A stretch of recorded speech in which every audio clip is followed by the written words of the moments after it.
par les récits de Sir Ernest Shackleton, de Versant Sud ou de Où vas-tu Basile, nous sommes allés au bout de nos rêves, débarquer en Géorgie du Sud, à 17 000 km des Alpes françaises.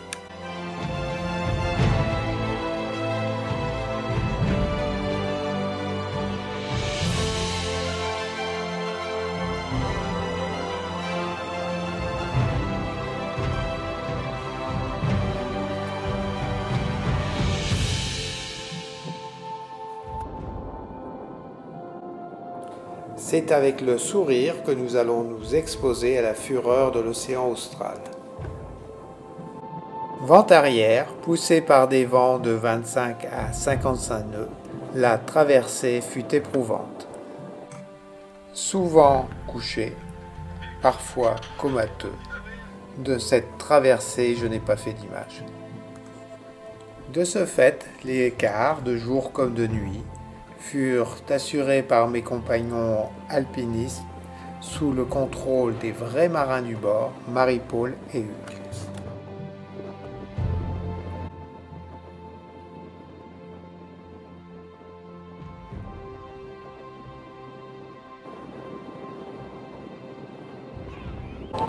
Le 5e jour, au cœur de la nuit, nous touchions les côtes de la Géorgie du Sud, accueillis par le chant des manchots.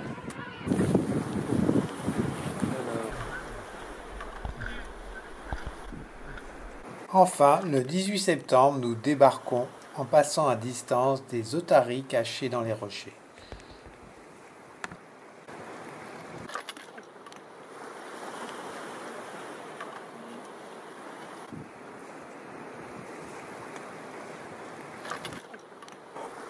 C'est avec émotion que nous croisons notre première manchotière.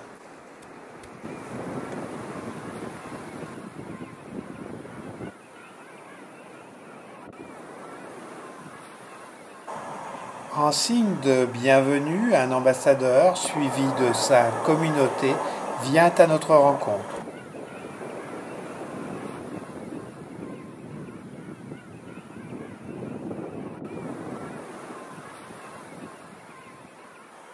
Chaussés de nos peaux de phoque, nous entamons l'ascension du mont Régulator.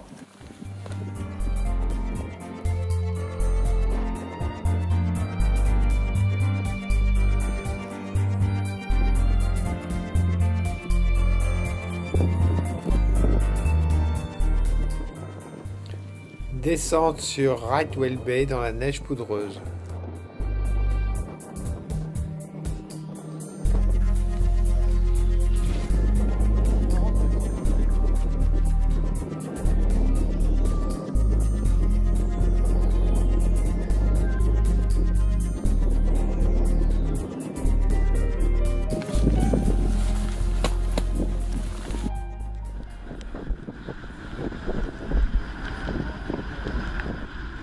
Les embarquements demandent attention et prudence, surtout lorsque le Zodiac est recouvert de neige et de givre.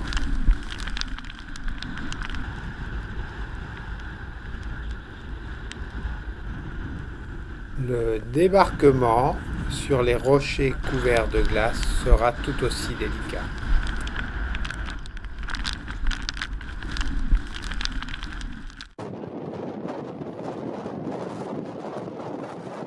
Il y a une constante sur cette île, c'est le vent, avec sa puissance, ses mélodies, sa roublardise, une rafale pouvant subitement vous coucher à terre.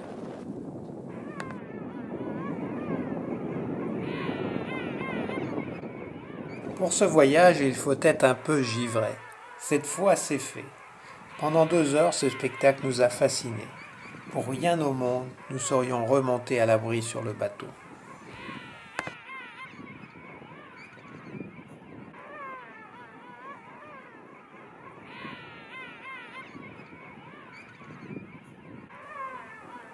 Après 2 heures d'observation, frigorifiés, nous reprenons notre balade pour essayer de nous réchauffer.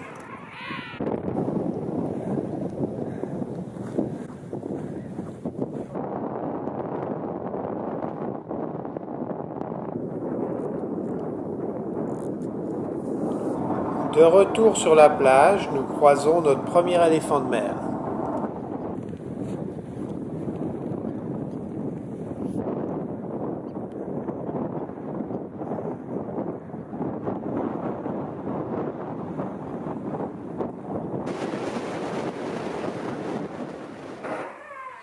Un bébé manchot nous invite à découvrir la vie de sa colonie.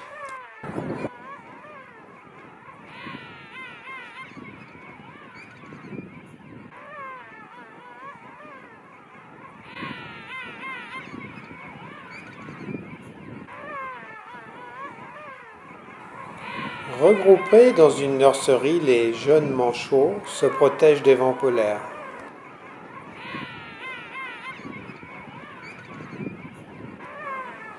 Ils attendent parfois plusieurs jours le retour des parents partis chercher de la nourriture.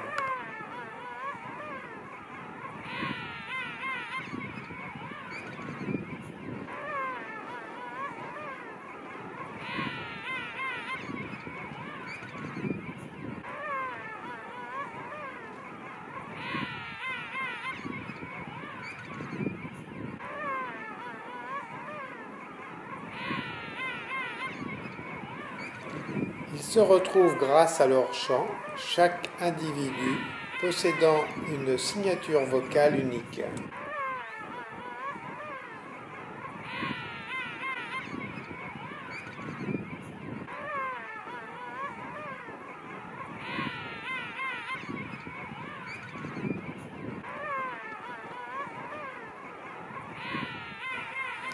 Les parents nourrissent leurs petits en régurgitant les poissons pêchés il y a quelques jours.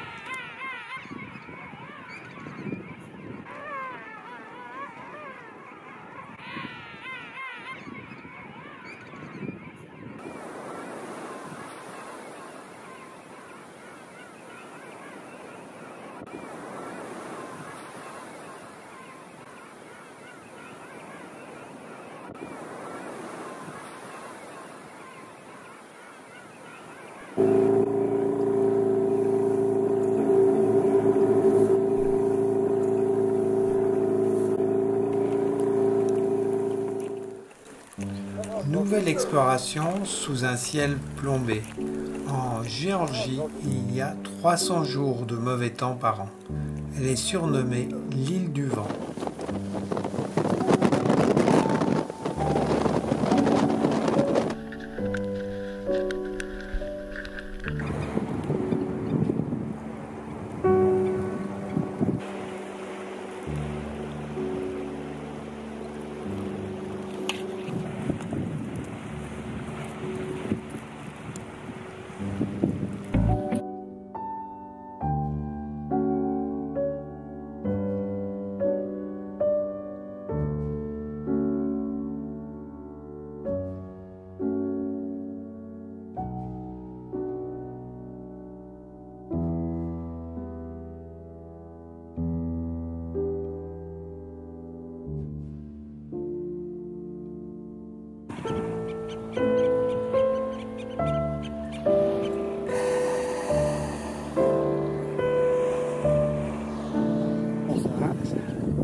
En 1915, Sir Ernest Shackleton, après avoir perdu son bateau dans les glaces de l'Antarctique, échoue avec une chaloupe sur la côte sud de la Géorgie.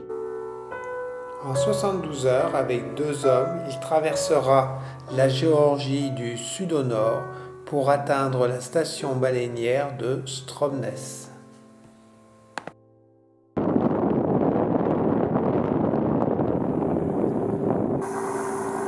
100 ans plus tard, nous sommes sur les pas d'Ernest Shackleton.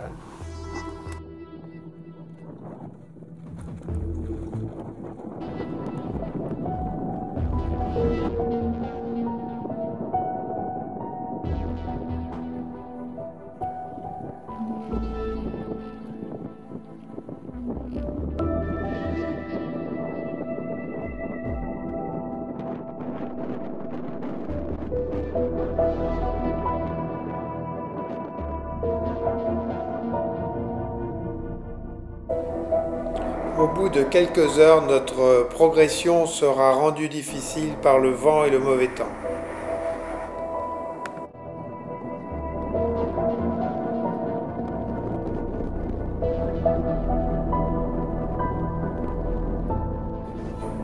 Après une nuit bercée par la tempête, au petit matin, la météo n'ayant pas changé, nous redescendons pour rejoindre notre bateau le Sourire.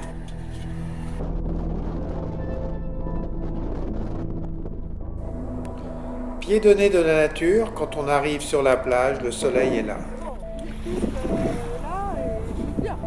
Oui.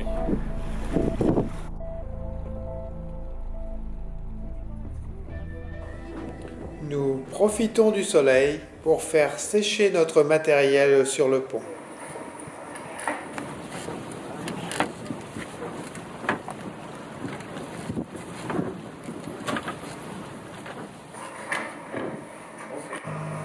La météo sera plus favorable la deuxième semaine et me permettra de faire de belles images.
Ce léopard des mers ne semble pas dérangé par notre passage.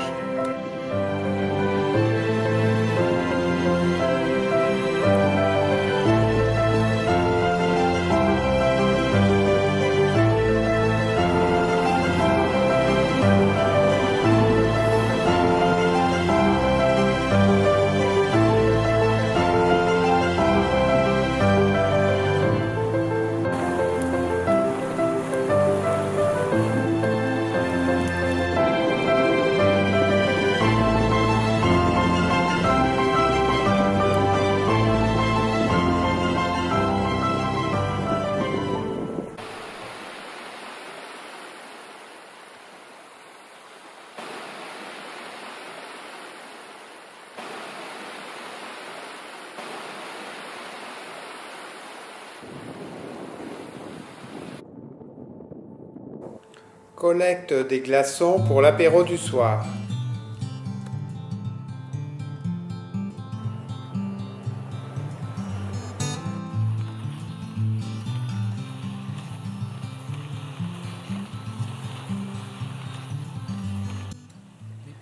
Il fait moins froid et nous profitons d'une fenêtre météo pour essayer de pénétrer au cœur de l'île.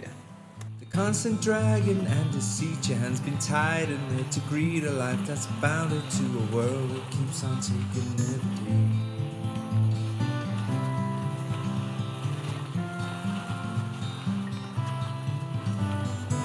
Maybe you're tired of the strains, the lonely highs, the constant rains that seep right through you on the days you're coming down. Maybe relying on horizons where the skies they fill with diamonds. Ain't surprising that the love that you have lost is in your mind. We go, we'll take the highs and lows with us while we see, forever free from here. tired of the waves that come and knock you off your feet. I'd long to see you on a day when you won't drown. Maybe the answer lies beneath these scattered words. They flood our streets and now the lights without power flicker on into the night. We go, we'll take the highs and lows with us while we see, forever free from here. So where we go, we'll take the highs and lows with us while we see, forever free from here.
Les éléphants de mer possèdent une courte trompe qui sert à amplifier les rugissements qu'ils émettent pour effrayer les jeunes rivaux.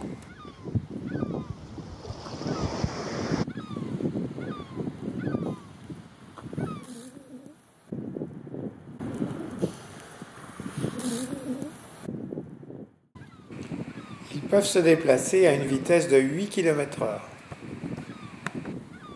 Le mâle dominant, appelé Pacha, règne sur un harem de 150 femelles, qu'il surveillera jalousement pendant 2 mois.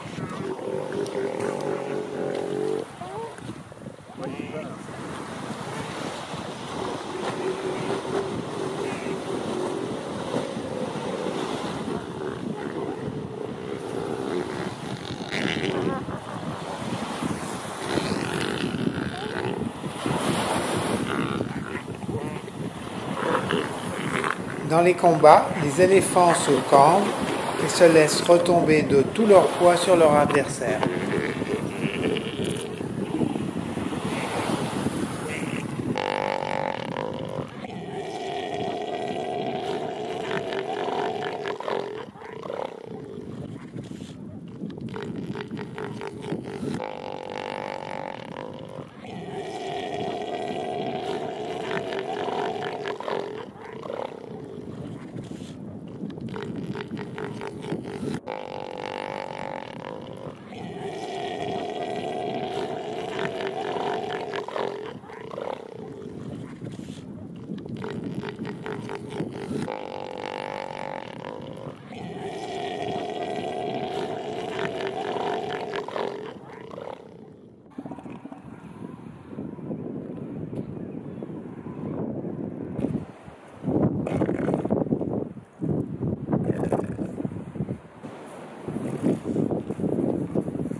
Le pacha, qui pèse entre 2 et 4 tonnes, écrase tout sur son passage quand il cherche à s'accoupler.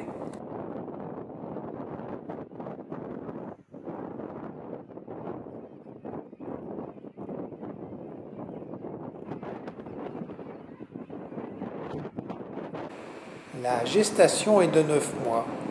Une fois fécondé, l'ovocyte restera en attente afin que la naissance ait lieu à la bonne saison.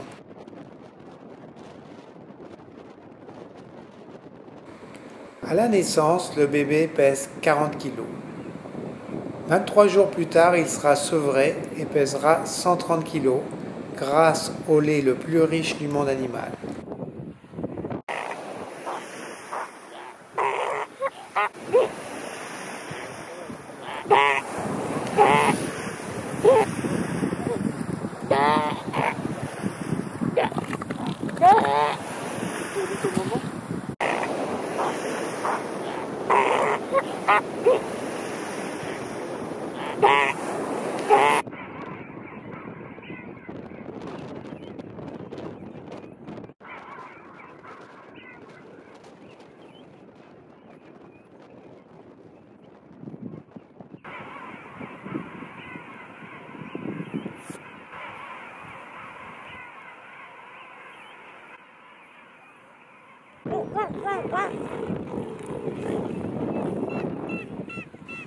Les squaws se disputent le précieux placenta.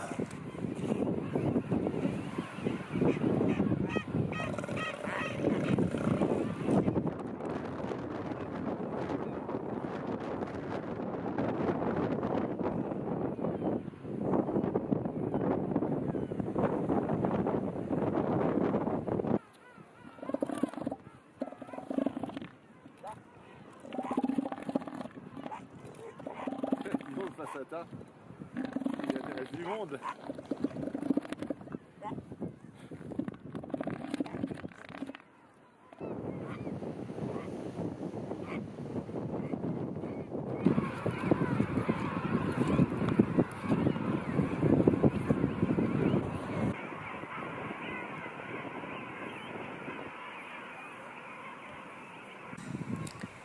Les chionis se nourrissent de cadavres et de déjections de manchots.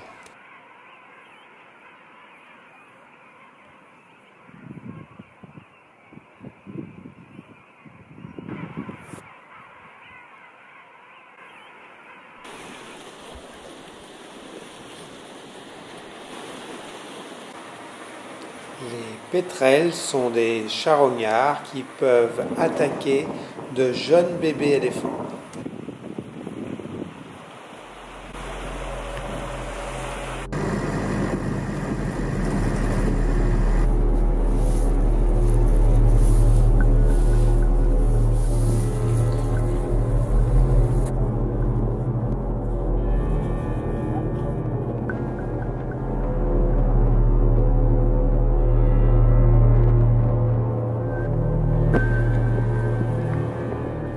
Débarquement à Grytviken, station baleinière, restée dans son jus depuis sa fermeture en 1964.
retour à Grytviken pour faire le plein d'eau. Départ insolite face à une baleinière agonisante.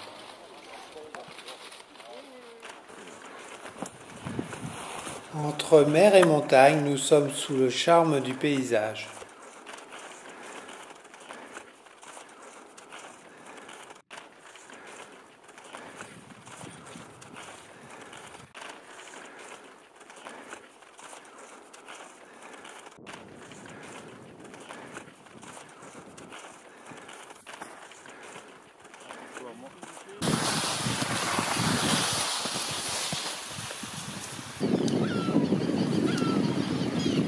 Embarquement difficile. Les glaçons pourraient endommager le Zodiac.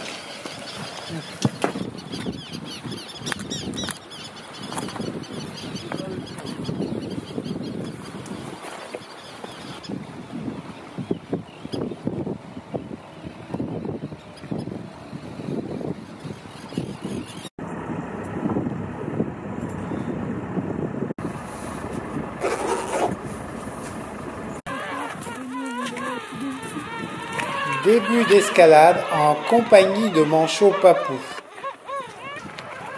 Ah, dis donc, on avait voulu être là. Qu'est-ce que tu as dit? On essaie de rester ensemble.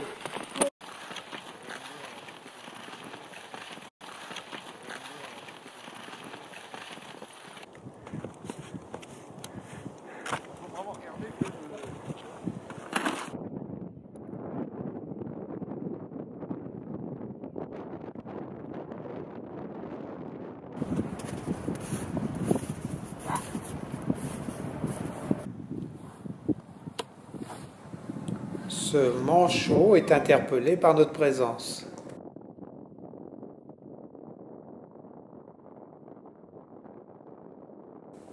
C'est la plus grande colonie de manchots au monde. On en dénombre 400 000 couples.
Les morsures d'otaries sont redoutables. 4 millions vivent en Géorgie. Heureusement, nous battons les gardes à distance.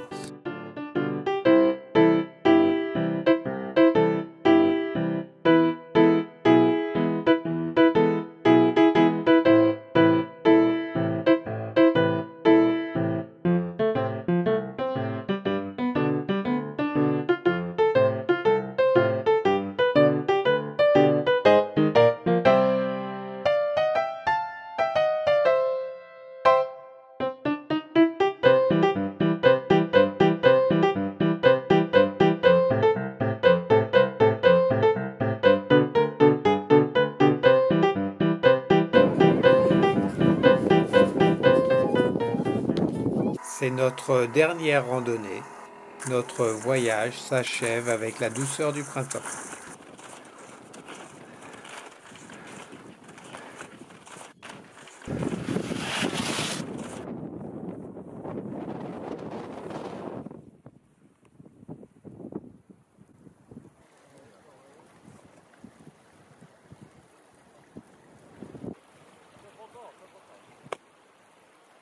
Afin d'échapper au cœur d'une dépression, Hugues avance notre retour de 48 heures. Vent dans le pif et à contre-courant, 7 jours seront nécessaires pour atteindre les Falklands.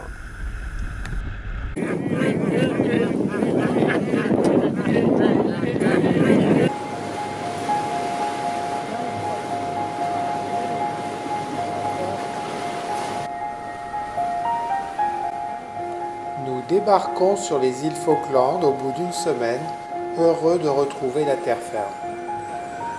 Quelques heures de repos, nous partons sur les terres de Marie-Paul et Hugues situées à l'extrême ouest de l'île. Au petit matin, naviguant entre les îles, nous serons accompagnés par des manchots papous jusqu'au terme de notre voyage.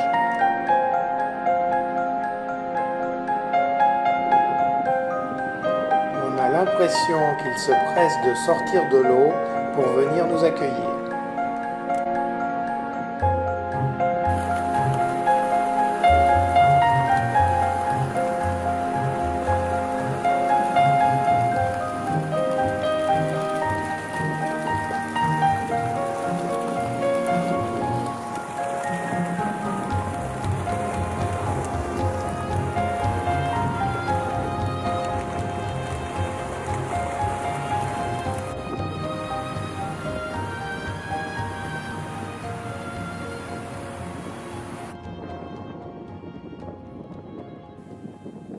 Après avoir bourlingué avec leurs enfants pendant plus de 20 ans sur les mers australes, il y a 10 ans, ils se sont installés à Dunbar pour élever des moutons.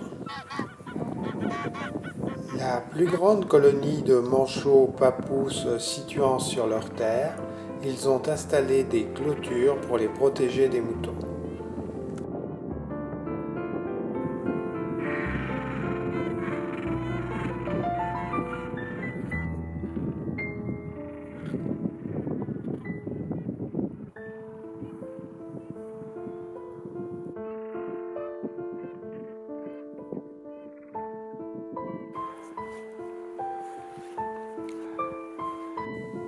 Nous continuons notre balade pour admirer les albatros à sourcils noirs.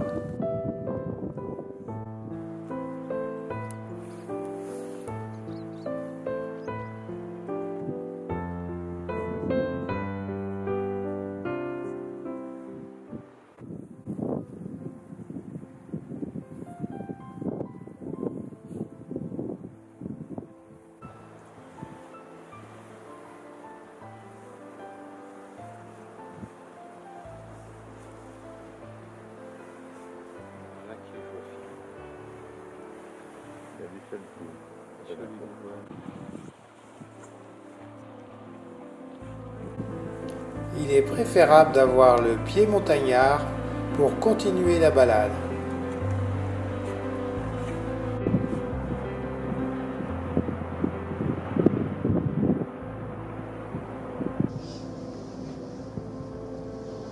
La note, celui-là.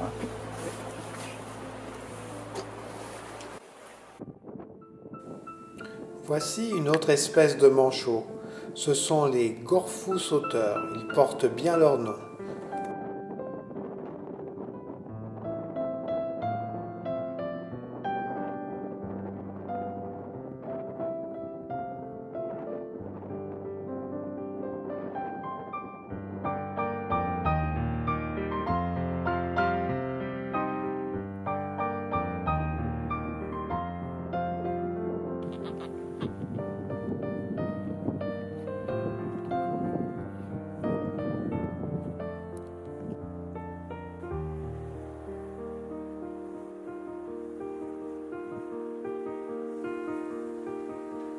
Hugues ramasse les œufs pour l'omelette du soir.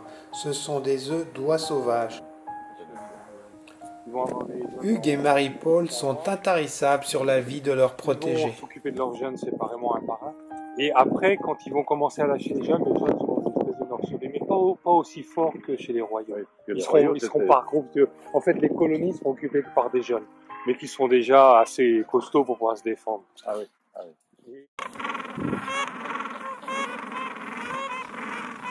La nuit tombe.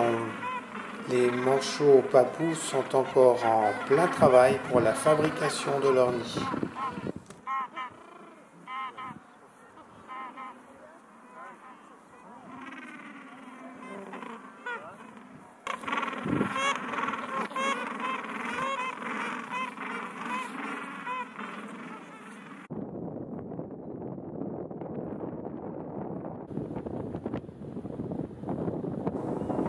Ce matin, sur une île voisine, nous rendons visite à Tim Madsen et Kiki Eriksson. Tim Madsen est photographe professionnel. Il a déjà passé plusieurs hivers sur son petit bateau en Géorgie du Sud. Il a passé cet hiver sur les îles Falkland et assure le gardiennage de cette belle maison. I can speak in English. I'm understanding most of it. Yeah. I'm understanding most of it. Kiki nous fait découvrir la plus belle colonie d'albatros à sourcils noirs de l'île.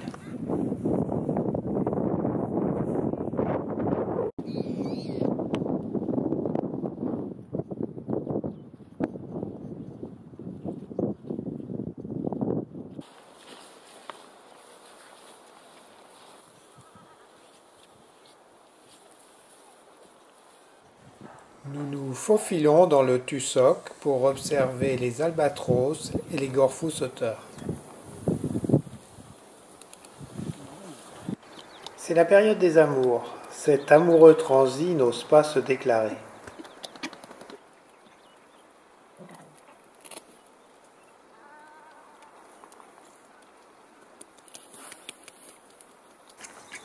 Les gorfous sont appelés également rockhoppers.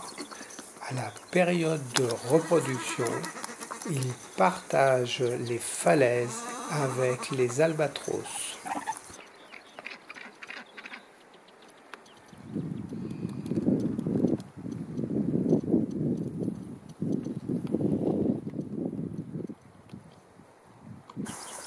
Voici un couple d'albatros à sourcils noirs.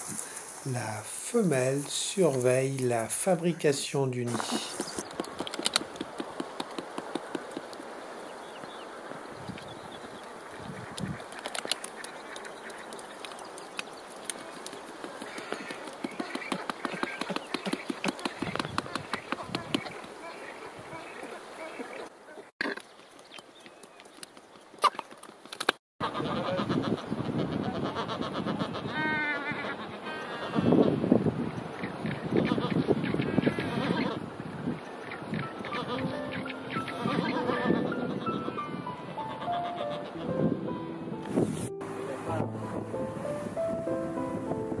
Deux heures nous suffiront pour débarquer dans la baie où se trouve la ferme de Marie-Paul et Hugues.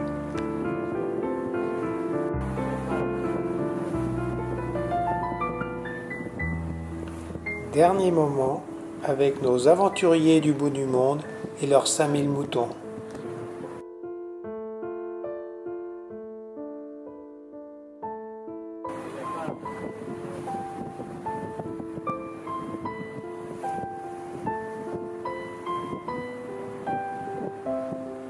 Nous nous quittons avec un pincement au cœur, emportant avec nous nos merveilleux souvenirs.